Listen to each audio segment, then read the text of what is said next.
तो maternity benefit integral to right to life, health and equality. सबसे पहले तो जब आप कॉन्स्टिट्यूशन पढ़ोगे, यानी कि अपनी पॉलिटी की बुक ओपन करोगे, उसमें पार्ट नंबर 3 में क्या आता है? फंडामेंटल राइट्स, जो आपको बचपन से ही मिल जाते हैं, जैसे आपको वोटिंग का अधिकार बचपन से ही मिल गया था, राइट? नहीं, तो वो फंडामेंटल राइट नहीं है, वो लीगल राइट होता है आपका, ठीक है, उसको साइड में करो। अब फंडामेंटल राइट में भी एक आर्टिकल आता है विच इज आर्टिकल नंबर 21। तो यहाँ पे स्टार्टिंग में क्या लिखा था? Right to life. तो ये तो इंश्योर हो गया, जो कॉन्स्टिट्यूशन के अंदर आता है। उसके बाद हेल्थ एंड इक्वालिटी। इक्वालिटी कौन कौन से आर्टिकल में आ जाएगा? आर्टिकल 14 में है, 15 में है, 16 में है, इन सभी में किस चीज की बात करी गई है? इक्वालिटी की बात करी गई है। तो एक और आर्टिकल इंश्योर हो गया। तो हम सीधा वर्ड अब क्या यूज कर सकते हैं? कॉन्स्टिट्यूशन। फंडामेंटल राइट बोलने की भी जरूरत नहीं पड़ेगी। वैसे ही आपका पार्ट नंबर 4 आएगा, जिसमें डीपीएसपी मेंशन है, directive principle for state policies, जो कि कैसे होते हैं? नॉन जस्टिसिएबल, यानी कि इनको अगर सरकारें पूरा नहीं भी करती हैं तो आप कोर्ट नहीं जा सकते, ठीक है? मतलब स्टेट के पास चॉइस है whether they want to implement these article or not, कोई आपके ऊपर कंपल्शन नहीं लगा सकता। तो यहाँ पे डीपीएसपी में भी एक आर्टिकल आता है, आर्टिकल नंबर 42। 42 बोलता है ह्यूमेन कंडीशन, कि जहां पे भी काम कर रहा है कोई भी इंसान, उनको ह्यूमेन कंडीशंस प्रोवाइड करी जाए। ह्यूमेन कंडीशन का क्या मतलब हुआ? जहां पे साफ हवा हो, ठीक है? ऐसे ना हो कि आप एक्सप्लॉइट ही करने पे उतर जाओ। और इसी ह्यूमेन कंडीशन में एक और वर्ड लिखा जाता है विच इज मैटरनल लीव। तो लो, कॉन्स्टिट्यूशन के अंदर एक और जगह पे मैटरनल लीव लिखा हुआ है, राइट? इसके अलावा एक और डीपीएसपी में ही आपको आर्टिकल मिलेगा which is article number 39। Ajitesh, article 39 में क्या था? 39 किसी को याद हो? आर्टिकल 39 यहाँ पे बोला है चाहे से मेल है चाहे से फीमेल है, जब काम एक बराबर कर रहे हैं तो उनकी पे भी बराबर होनी चाहिए, ठीक है? तो ये आपने कहा कि प्रोविजन देखे पॉलिटी के अंदर। अब जो आर्टिकल में राइटर ने वर्ड यूज किया है वो बार बार कॉन्स्टिट्यूशन का है, पर हमने यहाँ पे प्रूफ देख लिया कि कौन कौन से आर्टिकल्स के अंदर बात हुई है, जहां पे लाइफ की बात हुई, इक्वालिटी की बात हुई, या फिर इक्वल पेमेंट की बात हुई, या फिर मैटरनल लीव की बात हुई। ये आर्टिकल्स आपको पता होने चाहिए, आप मेंस के आंसर में इनको बाद में यूज करते हो। जो तो नए स्टूडेंट है, जो स्क्रिप्ट बनाओ, अभी लिखना नहीं है आपने कुछ भी, ठीक है? चलिए जी, तो अब देख लेते हैं हुआ क्या। सुप्रीम कोर्ट ने मद्रास हाई कोर्ट की एक रूलिंग को रद्द कर दिया, नल कर दिया। क्या रीजन था उसके पीछे? मद्रास हाई कोर्ट ने एक लेडी को बोला कि आपका तीसरा बेबी है तो आपको हम छुट्टी नहीं देंगे, जबकि मैटरनल बेनिफिट एक्ट आता है एक। अब ये आपने एज इट इज याद करना है, मैटरनल बेनिफिट एक्ट 1961। अगर इसमें चेंजेस की बात करी जाए कि कब चेंजेस हुए थे, तो 2017 में इसमें एक बार चेंजेस हुए हैं। अब सुनना, इसमें क्या बोला है कि अगर आपके पहले शुरू के 2 बच्चे हैं तो 2 बच्चों को मैक्सिमम, मतलब जो मदर होंगे उनको 26 वीक्स की छुट्टी मिल सकती है, जिसमें से 26 वीक्स में से 8 वीक आप डिलीवरी से पहले ले सकते हो। समझ गए? 26 वीक्स टोटल हैं यहाँ पे, और जो 8 वीक्स हैं वो डिलीवरी से पहले आप ले सकते हो। और ये परमिसिबल है, मतलब आप आराम से बाद में लेना चाहते हो ज्यादा छुट्टियां, वो आपकी चॉइस होती है। क्योंकि बहुत सारी फीमेल्स ऐसी होती हैं वर्किंग सेक्टर के अंदर, जिनको लगता है कि हम डिलीवरी के बाद ज्यादा छुट्टियां करेंगे, जो जितना भी इसमें से बचेगा लमसम ऑफ टाइम उतना। जैसे हमारे एक कलीग होते थे लैब में, तो जब वो प्रेग्नेंट थी तो उन्होंने 2 दिन पहले भी काम किया था अपनी डिलीवरी से पहले, क्योंकि उनका डिसीजन था कि मुझे बाद में ज्यादा छुट्टी लेनी है। तो ये हेल्थ के ऊपर भी डिपेंड करता है कि फीमेल का हेल्थ कैसा रह रहा है ड्यूरिंग द प्रेगनेंसी पीरियड। तो ये आ गया आपका मैटरनल बेनिफिट एक्ट ऑफ 1961, शुरू के जो 2 बच्चे होंगे। देन अगर तीसरा करना है किसी को, तो तीसरे वाले केस में अब हमारे 2 वाला कैंपेन चला था, मतलब एक कपल के कितने बच्चे होने चाहिए? मैक्सिमम 2 बोले हुए थे, चाहे वो लड़का हो चाहे से लड़की हो, वो मैटर नहीं करेगा। अब तीसरे में ज्यादा कौन जाते हैं? जहां पे पहले ही 2 लड़कियां होती हैं तो एक और ट्राई करी जाती है कि क्या पता लड़का हो जाए। तो तीसरे वाले केस में बोला मैटरनल बेनिफिट एक्ट 1961 ने कि आपको मैक्सिमम छुट्टी दी जाएगी 12 हफ्तों की, जिसमें से आप 6 हफ्ते पहले, डिलीवरी से पहले छुट्टियां आराम से शुरू कर सकते हो। आपकी बाकी की चॉइस रहेगी, जैसे मर्जी आप लो, चाहे ऐसे 6 हफ्ते पहले ले लो, 8 हफ्ते पहले ले लो, पर परमिसिबल कहाँ पे हो जाता है? 6 हफ्ते का। ये तीसरे बच्चे के लिए। फिर जैसे जैसे आगे बढ़ेगा तो यही वाला प्रोविजन चलेगा। उससे ज्यादा तो रोके भी जा रहे हैं। अब टोटल फर्टिलिटी रेट भी हमें रिड्यूस करना था। एक टाइम था जब 6.5 थे, मतलब 6.5 का क्या मतलब होता है? 6 बच्चे मैक्सिमम, 0.5 इसलिए लगा दिया जाता है, कई बार डेथ भी हो जाती थी बच्चों की डिलीवरी के टाइम पे। फिर इसको रिड्यूस किया, 3.5 पे आए। अभी के टाइम पे 2.1 था, और ये भी रिड्यूस कर रहा है टूवर्ड 1.9, यानी कि मेजोरिटी ऑफ द पीपल अब प्रेफर कर रहे हैं कि एक ही बच्चा हो, मैक्सिमम कहीं पे आपको 2 मिल जाएंगे। ठीक है। तो ये आपने देख लिया मैटरनिटी बेनिफिट एक्ट 1961, उसके अंदर क्या क्या प्रोविजन दिए हैं। अब जो एनालिसिस बनेगी आपकी वो इसी के बेसिस पे बनेगी। तो यहाँ पे मद्रास हाई कोर्ट ने तो सीधा ही मना कर दिया था कि नहीं मिलेगी आपको कोई भी छुट्टी, गवर्नमेंट स्कूल की टीचर थी वो। एंड फिर सुप्रीम कोर्ट ने क्या बोला, विच इज अपेक्स कोर्ट, सबसे टॉप का कोर्ट कौन सा है, सुप्रीम कोर्ट। सुप्रीम कोर्ट ने बोला कि विमेन की रिप्रोडक्टिव राइट्स भी हैं और कॉन्स्टिट्यूशनल प्रोटेक्शंस भी हैं, जो आपने सारी देख ली यहाँ पे। अब इन आर्टिकल्स को आप मेंशन कर सकते हो, ठीक है। नेक्स्ट चलो, maternity benefit and social justice. अब थोड़े से हिस्टोरिकल एग्जांपल देखेंगे कि कब से बातें करी जाने लगी। तो सिंस 1880s उसी टाइम से जो लेडीज हैं, फीमेल्स हैं, उनके ऊपर बहुत सारे एक्ट्स बनने लगे। अब 1880s का टाइम पीरियड कब तक लेके जा रहा है आपको, पीछे की तरफ जाओगे अगर 1857 से कुछ याद आया, रिवोल्ट याद आ गया आपको 1857, तो ये बोल सकते हैं कि मॉडर्न इंडिया की बात हुई है। जो मॉडर्न हिस्ट्री आप पढ़ते हो वही तो पढ़ते हो, दो फेजेस के अंदर, एक 1857 से पहले का टाइम, एक 1857 के बाद का टाइम पीरियड, तो ये बाद वाले की बात हुई है। तो यहाँ पे क्या बोला, जो विमेन थी काफी सारी पॉलिसी मेकिंग में इन्वॉल्व होने लगी, बहुत सारी पॉलिटिकल लीडर की तरह भी इमर्ज हुई, एक्टिविस्ट की तरह इमर्ज हुई। तो यहाँ से हमें क्या पता लगा कि एम्फेसाइज किया जा रहा था कि फीमेल के जो राइट्स हैं वो उनको प्रॉपर तरीके से प्रोवाइड करे जाए। पर प्रोवाइड करे जाए तो मतलब सोसाइटी कैसी थी, पेट्रियार्क, मतलब मेल्स बोल रहे हैं कि इनको राइट्स प्रोवाइड करे जाए, जो कि ऑलरेडी एग्जिस्ट करते हैं पर यहाँ पे प्रोवाइड करे जा रहे थे। तो हमें एक सोसाइटी का भी आइडेंटिफिकेशन होता है कि यहाँ पे बात हो रही है पेट्रियार्कल माइंडसेट से। अब जैसे अर्ली वेलफेयर मॉडल्स क्या क्या थे वो देख लो। अब कुछ कंट्रीज हैं जैसे जर्मनी है, फ्रांस है, आज के टाइम पे इनको हम क्या बोलते हैं, डेवलप्ड नेशंस। दो वर्ड्स आप यूज करते हो, वन इज डेवलप्ड और दूसरा रहता है डेवलपिंग, यानी कि अभी डेवलप हो रहे हैं ये वाले नेशन, जिसमें इंडिया भी आता है, चाइना आता है इसमें, यस चाइना भी आता है। तो सबसे ज्यादा जो फास्ट रैपिड तरीके से ग्रो कर रही हैं कंट्रीज वो इंडिया और चाइना ही आती हैं। हमारे जो जीडीपी आते हैं वो 6.5% के पास लिखा होता है, पर जब डेवलप नेशन के आप देखोगे इनका 1.5%, 2.5% इतने में ही कवर अप हो जाता है। तो मतलब फास्ट नहीं कर रही क्योंकि ऑलरेडी ग्रो कर चुकी हैं, ये डेवलप नेशन बन चुके हैं, ठीक है। तो ऑब्वियस ही बात है कि मैटरनल हेल्थ से रिलेटेड बातें भी कहां पे शुरू हुई होंगी, पहले डेवलप नेशंस के अंदर। यहाँ डेवलपिंग नेशंस का आपको एक कॉमन सा एक्सक्यूज मिलेगा कि हमारे ऊपर इकोनॉमिक बर्डन बहुत ज्यादा आता है, क्योंकि फीमेल को जोड़ा जाता है कि उनका काम ही किस चीज से रिलेटेड है, चाइल्ड, बच्चे, फैमिली, इन्हीं को पालने में जाना चाहिए इनका टाइम्स पे। तो आपको डेवलपिंग नेशंस के अंदर ये वाला एक्सक्यूज बहुत पुराने टाइम से मिलता है, ठीक है। लग गया यहां तक पता क्या क्या हमने पढ़ा। तो यहाँ पे इन्होंने बहुत पहले ही डीपॉपुलेशन का क्या मतलब था कि जितने रिसोर्सेज है उतनी ही पॉपुलेशन रहे, क्योंकि जब रिसोर्सेज घटते हैं, पॉपुलेशन बढ़ती है, तो सबसे ज्यादा बर्डन किस पे आता है, इकोनॉमी के ऊपर। देखो अब जब रिसोर्सेज कम है, मान लो 10 जॉब्स थी, पहले 10 ही लोग उसमें काम करने वाले थे, अब 10 की जगह पे 10,000 हो जाए, कंपटीशन बढ़ गया 10 पोस्ट के लिए। सेम इंडिया के अंदर भी तो यही हो रहा है, पोस्ट कम होती हैं पर जो फॉर्म फिलर्स होते हैं वो ज्यादा होते हैं। क्या रीजन है, पॉपुलेशन ज्यादा है। हम तो डेमोग्राफी के केस में फर्स्ट रैंक पे आ चुके हैं, पहले चाइना हुआ करता था, अब इंडिया है। तो ये सारी चीजें ना हो तो डी पॉपुलेशन के लिए जर्मनी, फ्रांस जैसी कंट्रीज ने क्या किया, मैटरनल बेनिफिट्स प्रोवाइड करने शुरू करे कि फीमेल भी लेबर फोर्स के अंदर एंट्री करे, ना सिर्फ मेल्स हो फैक्ट्रीज के अंदर, इंडस्ट्री के अंदर, आईटी सेक्टर के अंदर, पर फीमेल्स भी पार्टिसिपेशन शुरू करें। क्या रीजन था कि अगर फिर जो फीमेल्स हैं वो फ्री होंगी तो बस बच्चे ही प्रोड्यूस होते रहेंगे, यही चलता रहेगा।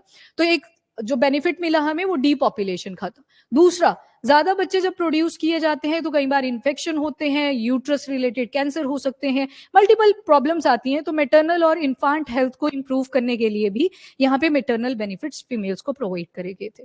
तो ये आ गया आपका इंटरनेशनल एग्जाम्पल। और जब भी मेंस के अंदर आप इंटरनेशनल कंट्रीज का मेंशन कर देते हो आपके पॉइंट्स एक्स्ट्रा हो जाते हैं, ठीक है। तो ये याद रखेंगे आप। नेक्स्ट, ग्लोबल प्रोग्रेस क्या है। अब ये ILO क्या चीज है, सबसे पहले तो इंटरनेशनल लेबर ऑर्गेनाइजेशन। लेबर की बात कर रहे हैं ना, ज्यादा फीमेल्स भी हैं, लेबर ही हैं, इनडायरेक्टली तो लेबर ही है सारे। तो एक इंटरनेशनल लेबर ऑर्गेनाइजेशन बनी है, इसके अंदर बहुत सारी गाइडलाइंस मेंशन्ड हैं कि क्या क्या आपकी कंट्री के अंदर प्रोविजन होने चाहिए, मेल्स के लिए भी और फीमेल्स के लिए भी। तो जैसे हम हैं इंडिया, इंडिया को अगर अपने आप को ग्लोबल लेवल पे रिप्रेजेंट करना है तो हमारे पास भी तो कुछ होना चाहिए दिखाने के लिए कि ये देखो हम भी एफर्ट्स मार रहे हैं कि लेबर इक्वालिटी लेके आए, ये जो जेंडर इनइक्वालिटी हो रखी है हमारे काम के सेक्टर के अंदर भी उसको हम रिड्यूस कर सके। तो इसी का एक एग्जाम्पल आ गया आपका मैटरनिटी बेनिफिट एक्ट ऑफ 1961। इसके बाद 2020 के जो लेबर कोड्स आए थे, लेबर कोड्स, ये भी किसका एग्जाम्पल आ जाएगा कि हम खुद को इंटरनेशनली रिप्रेजेंट कर रहे हैं कि हमारी लेबर के लिए हमने कोड्स बना रखे हैं, गाइडलाइंस बना रखी हैं, ताकि उनकी कोई भी एक्सप्लॉइटेशन ना हो। ठीक है, तो इंटरनेशनली कोई भी बॉडी है, उसके साथ अगर किसी भी कंट्री को compete करना है तो उन्हें अपनी एक्ट्स बनानी पड़ती हैं, उनको खुद को रिप्रेजेंट करना पड़ता है कि हाँ जी हम भी एफर्ट्स कर रहे हैं इन चीजों को लेके। अब इंटरनेशनल लेबर ऑर्गेनाइजेशन का रोल देख लो। सबसे पहले इसके हेडक्वार्टर्स, हाँ जी किसी को पता है तो बोलिए।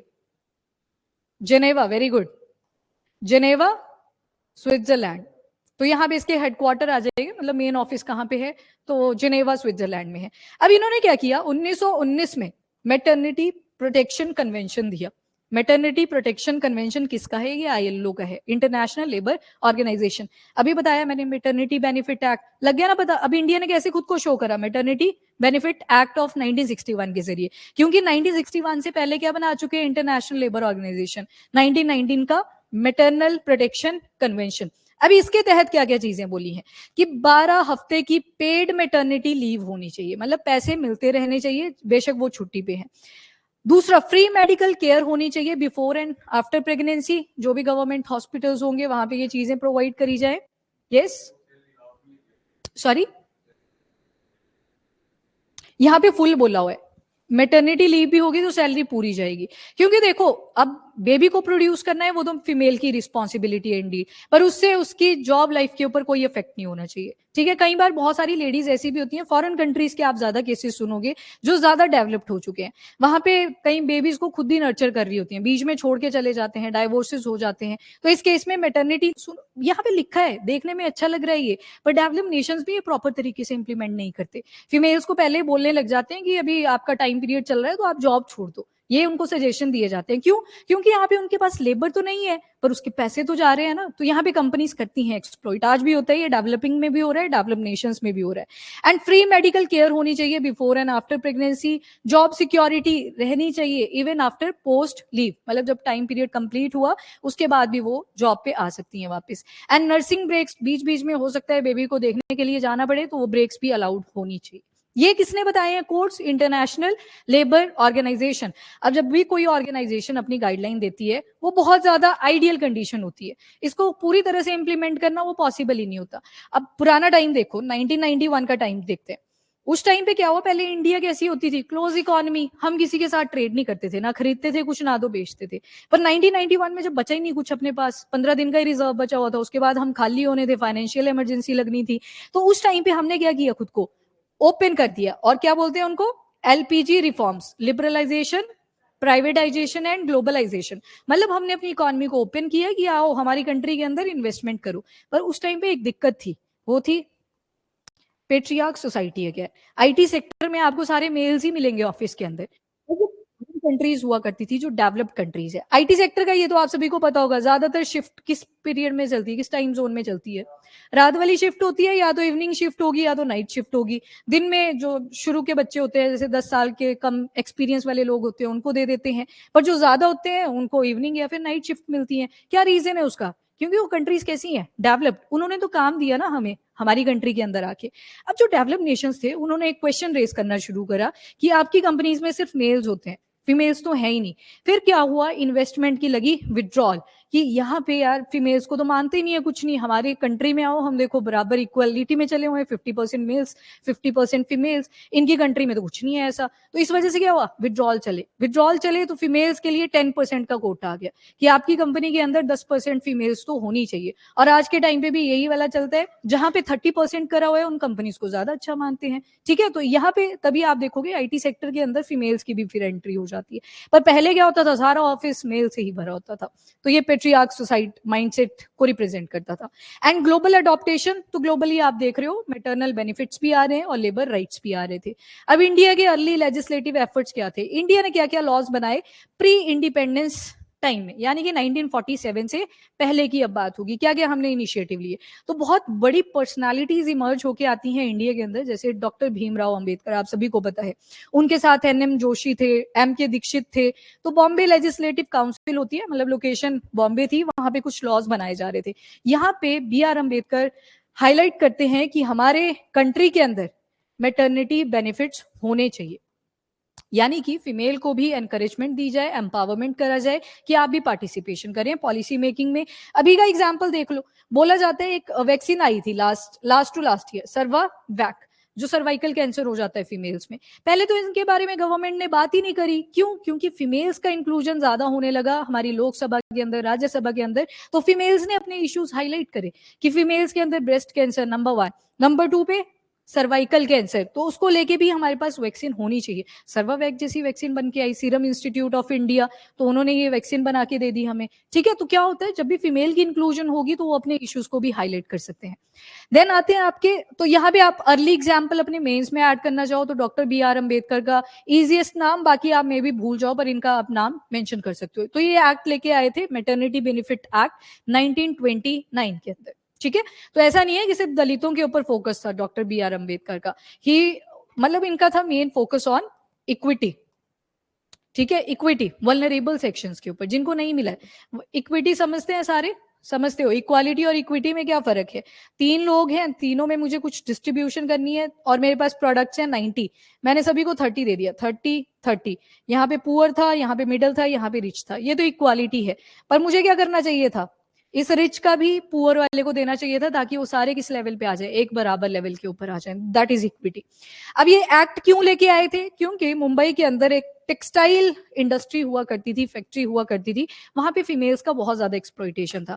अब दिनचर्या तो चलेगी, पैसा सभी कमाएंगे, तो फीमेल जब प्रेगनेंसी पीरियड में भी होती थी तो काम करने के लिए आया करती थी, और अगर नहीं आती तो जो इन मिल्स के ऑनर्स हुआ करते थे वो मना कर देते, तुम आओ ही मत, पैसा ऐसे वेस्ट हो रहा है तुम्हारे चक्कर में। तो इसी के अगेंस्ट ये एक्ट लाया गया था। अब ये नॉर्मली तो चलना नहीं था, रेजिस्टेंस आ गई इंडस्ट्री वाली साइड से कि आप क्या एक्ट ले आए, क्या छुट्टियां, बिना छुट्टी के ऊपर कैसे कोई पैसा दे सकता है, तो इनकी तरफ से प्रोटेस्ट भी आने शुरू हुए थे। खैर, हमारा जो पहला इनिशिएटिव था टुवर्ड मैटरनिटी बेनिफिट एक्ट, वो 1929 में आ गया, प्री इंडिपेंडेंस टाइम की अगर बात करें। और प्रोविंशियल मैटरनिटी लॉज और भी लाए गए, जैसे मद्रास, यूपी, वेस्ट बंगाल, असम, इन एरियाज के अंदर भी मैटरनिटी लॉज लाए गए। अब जैसे मैटरनिटी बेनिफिट एक्ट है, ये तो पैन इंडिया चलता है, पूरे इंडिया के ऊपर इंप्लीमेंट करा, पर स्टेट्स की भी अपनी मर्जी है, अगर वो और ज्यादा फैसिलिटीज प्रोवाइड कर सकते हैं वो ऐड कर सकते हैं, वो अपने लॉज बनाए और ऐड कर दो। ठीक है, तो ये भी चलता रहता है साथ में।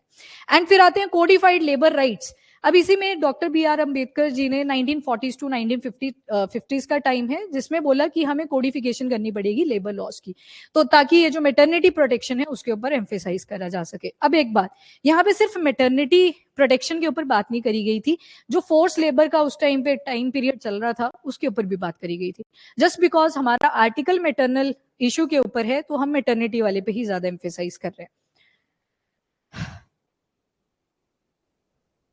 ये ब्राइटनेस का क्या चक्कर आ रहा है ऑनलाइन को? रुको मैं सर को बुला देती हूँ, वो देख लेंगे, तब तक सुनते चलो अभी। क्योंकि अलाउड थे, वोटिंग अलाउड नहीं थी, सजेशंस अलाउड थे, रिकमेंडेशंस अलाउड थी, और ब्रिटिशर्स भी बना रहे थे। अभी आप मॉडर्न हिस्ट्री पढ़ोगे, बहुत बड़ी बड़ी पर्सनालिटीज आएंगी, जैसे राजा राम मोहन रॉय वगैरह।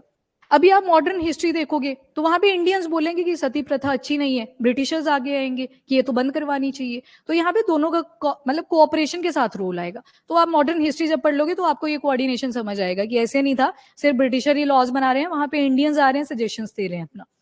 चलो जी, तो ये लेबर्स के लिए आया। उसके बाद पोस्ट इंडिपेंडेंस आ जाओ, तो पोस्ट इंडिपेंडेंस का आपने पढ़ लिया, विच इज मैटरनिटी बेनिफिट 1961, 2 बच्चे होंगे तो 26 वीक्स, और परमिसिबल कितने वीक्स पे था, 8 वीक्स डिलीवरी से पहले। एंड अगर तीसरा बच्चा होगा तो उसके इसमें 12 वीक्स, और कितना परमिसिबल था, 6 वीक्स का। तो ये वाली एक्ट आ जाती है गवर्नमेंट ऑफिस के लिए, प्राइवेट फॉर्म्स के लिए, factory, mine, plantation and shop, हर जगह पे ये आ जाता है। क्यों? ताकि इंश्योर किया जा सके कि मैटरनल हेल्थ के साथ कोई हम कॉम्प्रोमाइज ना करें, और मैटरनिटी लीव की वजह से उनकी सैलरी भी ना जाए। तो वो सारी चीजों को इंश्योर करने के लिए मैटरनिटी बेनिफिट एक्ट 1961 आया। तो ये तो आपको पता है अब। और डिसमिसल नहीं किया जा सकता मैटरनिटी लीव से, आर्डुअस वर्क, डिफिकल्ट काम नहीं करवाया जा सकता कि आप सामान उठवा रहे हो उनसे, तो वो सारी चीजें अवॉइड करवाई जाती हैं during this period. And major reforms कब हुए? तो 2017 में हुए।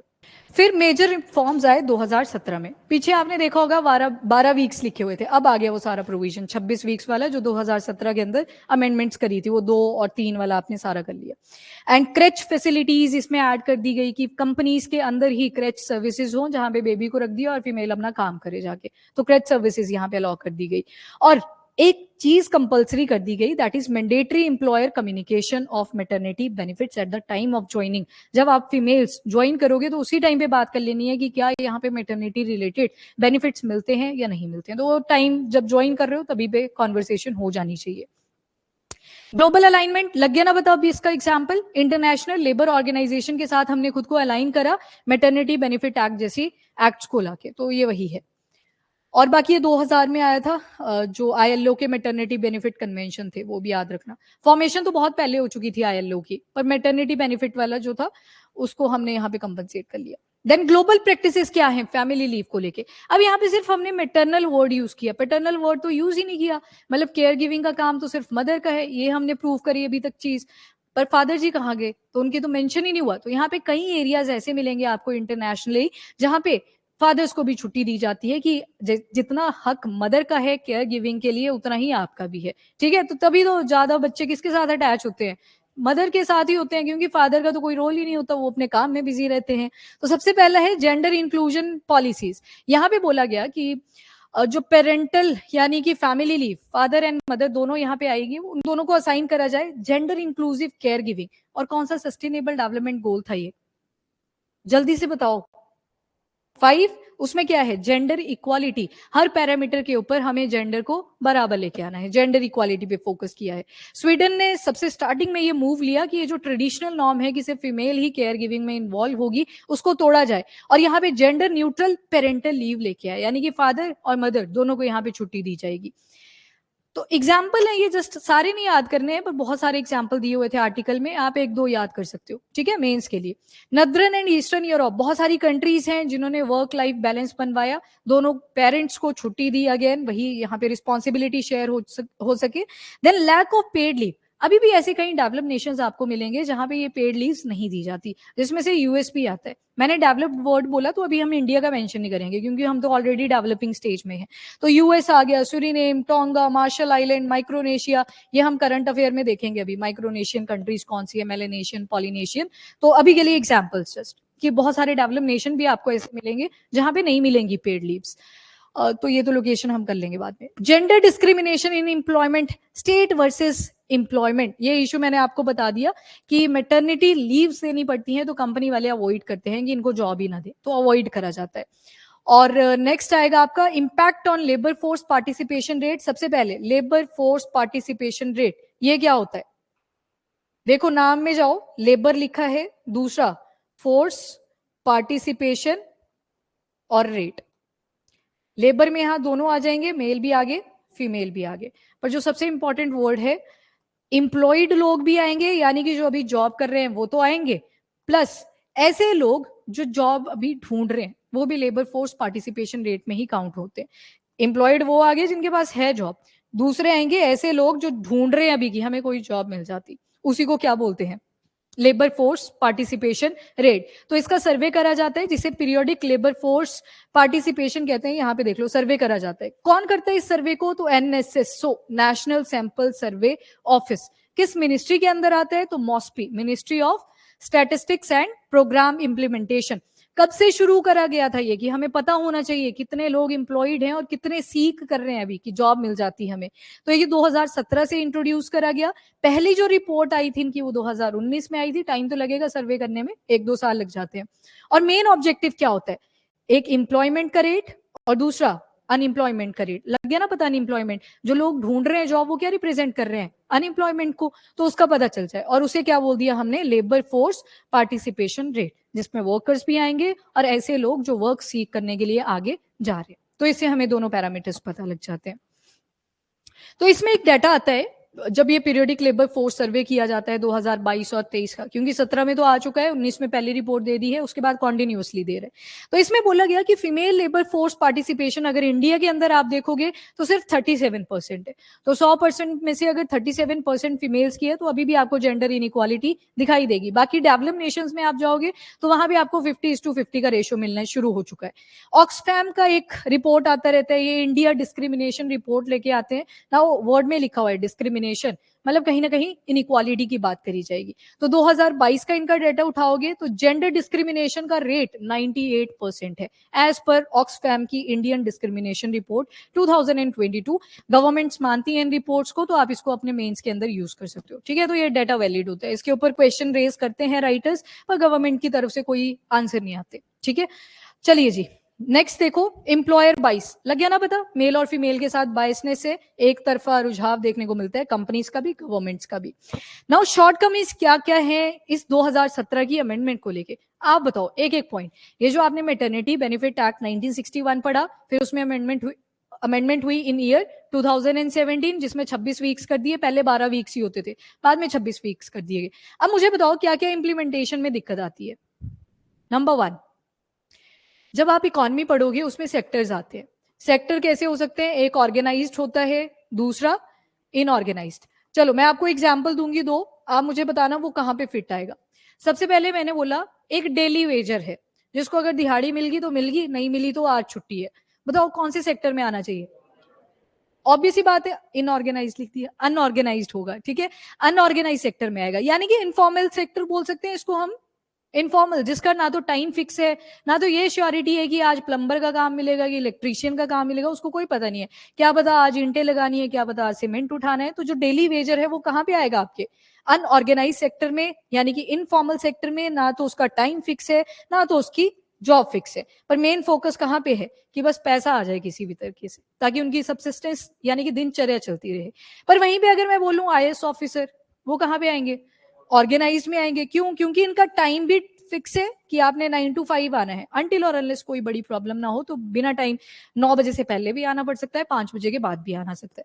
देन दूसरा, इनकी जॉब टाइप भी क्लियर है कि क्या काम आपने करना है। जिस भी जगह पे आप काम कर रहे हो आपको पता है आज मेरा ये काम रहेगा, फाइल्स रखी हुई है उनको चेक करना है, अगर सर्वे के लिए जाना है तो जाना पड़ेगा, काम यहाँ पे डिफाइंड है। तो सेक्टर को हम ऑर्गेनाइज बोल सकते हैं या फिर फॉर्मल बोल सकते हैं। सबसे बड़ी जो डिसएडवांटेज है मैटरनिटी बेनिफिट एक्ट जो 1961 में आया था और 2017 में उसकी अमेंडमेंट करी गई, एक तो ये फॉर्मल सेक्टर के लिए ही एप्लीकेबल है, और आप मानोगे नहीं 100% में से सिर्फ 10% मेल और फीमेल्स हैं जो ऑर्गेनाइज सेक्टर के अंदर काम करते हैं।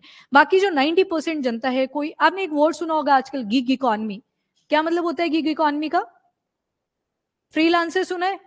फ्रीलांसर का क्या पर्पस होता है? जब काम मिल गया तो काम कर लिया, नहीं मिला तो ब्रेक लग गया, फिर किसी दूसरे काम को आप फाइंड आउट कर सकते हो। तो गिग इकोनॉमी आपको कैसा सेक्टर दिखेगा? इनफॉर्मल। पर आजकल सरकारें क्या कर रही हैं, वो भी कॉन्ट्रैक्ट्स पे ले रही हैं काम। मतलब आपको, जैसे टीचर्स होते हैं, टीचर्स को कॉन्ट्रेक्चुअल जॉब्स दी जाती हैं, फिर वो प्रोटेस्ट करते हैं कि हमें रेगुलर करो। क्यों रेगुलर करो? कॉन्ट्रेक्चुअल में भी तो सैलरी मिल रही थी, क्या दिक्कत होती है कि वो रेगुलर नहीं है?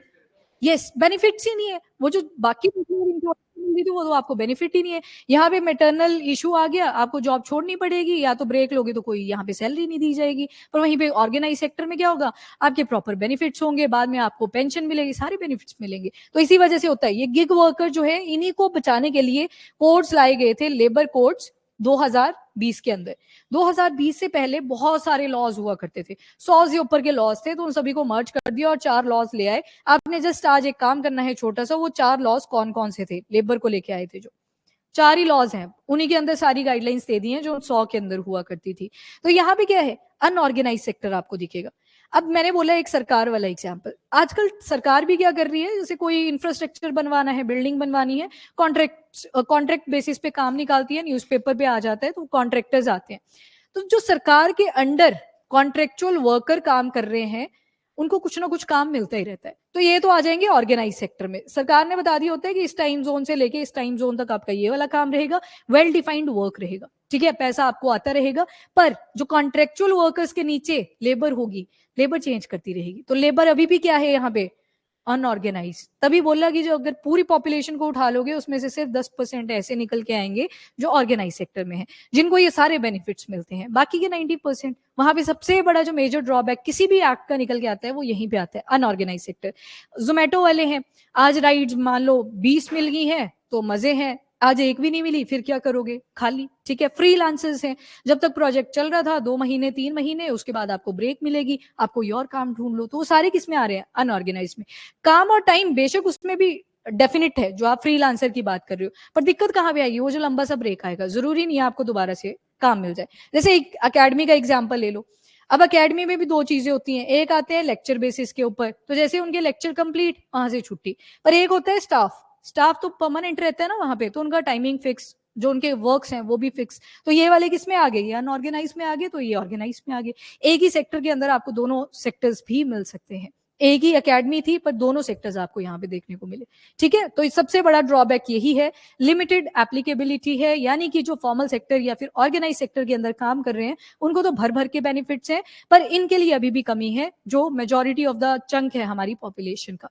ठीक है, लाए जा रहे हैं ये जो कोड्स लेके आए थे, इनको पढ़ना थोड़ा थोड़ा ऐसे जस्ट रीड करना है, याद नहीं करना है। उसमें आप देखोगे कि ट्राई की जा रही है कि इनको हेल्थ इंश्योरेंस प्रोवाइड करा जाए, मेडिकल फैसिलिटीज प्रोवाइड करी जाए, तो सब आती है। उसके बाद ये जो जितनी भी जैसे मैंने अभी बोला कि कोड लॉज जब आप पढ़ोगे उसमें बहुत सारे बेनिफिट्स इनको ऐड करें, पर लोगों को पता ही नहीं होता। सबसे बड़ी जो दिक्कत आती है अगेन किसकी आ गई? लो अवेयरनेस की, दूसरी ड्रॉबैक। तीसरी आ जाएगी एम्प्लॉयर कंप्लायंस। यहाँ पे क्रच फैसिलिटीज बोल दिया ऐड करने को, तो जो क्रच फैसिलिटी लगेगी तो उसका भी सामान आएगा, कोई इंसान वहां पे रखना भी पड़ेगा जो केयर टेकिंग करेगा, तो इससे क्या हुआ? जो इकोनॉमिक बर्डन था सो कॉल्ड कंपनी के अंदर, वो इंक्रीज करेगा। तीसरी जो ड्रॉबैक आ जाएगी वो यही है, इसी वजह से क्रच फैसिलिटीज को कंपनीज इग्नोर करती है। इवन चंडीगढ़ के अंदर देखना, एक दो कंपनीज मिलेंगी आपको आईटी सेक्टर के अंदर जहां पे क्रच सर्विसेज प्रोवाइड करी है। इवन एमएनसीज के अंदर भी ये क्रच सर्विसेज आपको कहीं कहीं पे नहीं मिलेगी। वैसे एमएनसीज को अपनी इमेज ढंग से रखनी होती है, तो इस वजह से वो प्रोवाइड कर देते हैं क्रच फैसिलिटीज। तो एक ड्रॉबैक ये आ जाएगा। देन आता है लीगल प्रोविजन। तो वर्क फ्रॉम होम, अच्छा वर्क फ्रॉम होम ज्यादा कब इंक्रीज हुआ था? कोविड-19 के टाइम से। अब सभी वर्क्स के अंदर वर्क फ्रॉम होम तो नहीं हो सकता। ठीक है, तो ये सारी जो लीगल प्रोविजन है इसके लिए भी ऐड करने की भी जरूरत है, इसके बारे में बात ही नहीं हुई है। अब जैसे टीचिंग का एग्जाम्पल ले लेते हैं, अगर टीचिंग करनी है तो आप चलो जूम मीट से कर लिया या अपनी एप्लीकेशन है उससे कर लिया, पर अगर रिकॉर्डिंग आपको सिर्फ स्क्रीन पे ही करनी है तो आपको तो आना ही पड़ेगा ऑफिस, वो थोड़ी वर्क फ्रॉम होम होगा। तो ऑब्वियसली जो आपके इंस्टीट्यूट के ऑनर होंगे वो आपकी सैलरी कट कर लेंगे। तो वहां पे भी क्या हुआ? ऑर्गेनाइज भी आ गया और अनऑर्गेनाइज भी आ गया। डिपेंडेंस ऑन एम्प्लॉयर्स, अब यहाँ पे एम्प्लॉयर के ऊपर डिपेंडेंसी रहती है कि वो किसको ज्यादा बाइसनेस देंगे, और ऑब्वियसली उनकी जो पहली प्रेफरेंस रहती है वो मेल्स की ही रहती है। देन मेजॉरिटी एक्सक्लूडेड, लग गया ना इस पॉइंट का पता? स्ट्रीट वेंडर्स हैं, किस सेक्टर में आएंगे? अनऑर्गेनाइज में। वो अपने हिसाब से बेचेंगे। सब्जी मंडी में कंपलसरी थोड़ी है उनको कि आज लगा ही लेना है अपना ठेला, नहीं है, चॉइस नहीं है। जिस दिन उसको लगेगा आज मेरे पास पैसा, ठीक है आज छुट्टी कर लेते हैं, वो कर लेंगे। अनऑर्गेनाइज सेक्टर है। Then reproductive rights at risk, ऊपर से फैल रही हैं बीमारियां, ऊपर से ये मेटर्निटी रिलीफ्स नहीं मिलते, तो ये सारे जो हैं रिस्क पे आ जाती हैं चीजें। तो हमें अर्जेंटली कोई ना कोई लीगल प्रोविजन इसको लेके भी ऐड करना पड़ेगा इंडिया के कॉन्टेक्स्ट में अगर देखें। इम्प्लीमेंटेशन गैप्स है, कॉन्ट्रेक्चुअल एम्प्लॉय, लग गया ना कॉन्ट्रेक्चुअल एम्प्लॉय वाला पॉइंट पता? तो जो गवर्नमेंट के अंडर काम कर रहे थे उनका तो बढ़िया था, उनको पता है 1 साल का आ चुका है टाइम, क्या क्या काम हमें करने हैं। जैसे मान लो एक दिन एक टाइम था जब इंफ्रास्ट्रक्चर बनना है, दूसरा कोई काम ऐसा दिया उस कॉन्ट्रेक्चुअल को कि आज सिर्फ सर्विसेज का काम है, तो वहां पे तो लेबर लगेगी ही नहीं, तो लेबर तो हटा दी, होगी अनऑर्गेनाइज, तो वो आपको पता लग गया। अब इंप्लीमेंटेशन गैप्स है। अब जो दिल्ली हाई कोर्ट 2023 का एक जजमेंट आता है, इसमें क्या किया गया? एक दिल्ली हाई कोर्ट के अंदर ये केस था, Daniel of maternal benefits is both inhumane and violation of constitutional rights. तो ये तो आपने स्टार्टिंग में पढ़े। ह्यूमेन कंडीशन कहां पे थी? आर्टिकल 42, और equal pay article 39। Violation of constitutional rights में ही आ गया ना ये सारा। कॉन्स्टिट्यूशन जब बोल रहे हैं तो सारे आर्टिकल्स आ रहे हैं, आपको सिलेक्ट करने पड़ेंगे कि कौन कौन से स्पेसिफिक थे। आर्टिकल 21 ये भी आ गया कॉन्स्टिट्यूशन के अंदर। आर्टिकल 14, 15, 16 ये सब किस में आ गए? कॉन्स्टिट्यूशन के अंदर। तो दिल्ली हाई कोर्ट ने ये स्टेटमेंट दी थी कि अगर आप मेटर्निटी रिलेटेड बेनिफिट्स नहीं देते हो तो आप क्या कर रहे हो? इनह्यूमेन एक्टिविटीज को प्रमोट कर रहे हो। तो ये दिल्ली हाई कोर्ट की जजमेंट थी। डन। तो ये था आपका मेटर्निटी बेनिफिट को लेके। बाकी ये कॉन्ट्रेक्चुअलाइजेशन ऑफ जॉब्स मैंने एक्सप्लेन कर दिया आपको। लैक ऑफ पेटर्निटी लीव जो फादर होते हैं उनको नहीं दी जाती। इंडिया के अंदर तो ऐसे है, अगर फादर्स को दी भी किसी कंपनी ने तो कोई और काम कर लेते हैं साथ के साथ फ्रीलांसिंग का, कि अगेन वो तो फिर कोई फायदा नहीं हुआ ना उस चीज का। यहीं पे इशू आते हैं। जो पॉपुलेशन होती है वो भी पूरी तरह से कोलैबोरेट नहीं करती है गवर्नमेंट्स के साथ। एनीवेज ये क्वेश्चन आप लिखोगे मेंस के लिए, इसको नोट कर लो अपने पास, जब भी टाइम लगे आप लिख सकते हो। जो पुराने स्टूडेंट है वो लिखेंगे, बाकी नए स्टूडेंट्स अभी नोट करके रख लेना।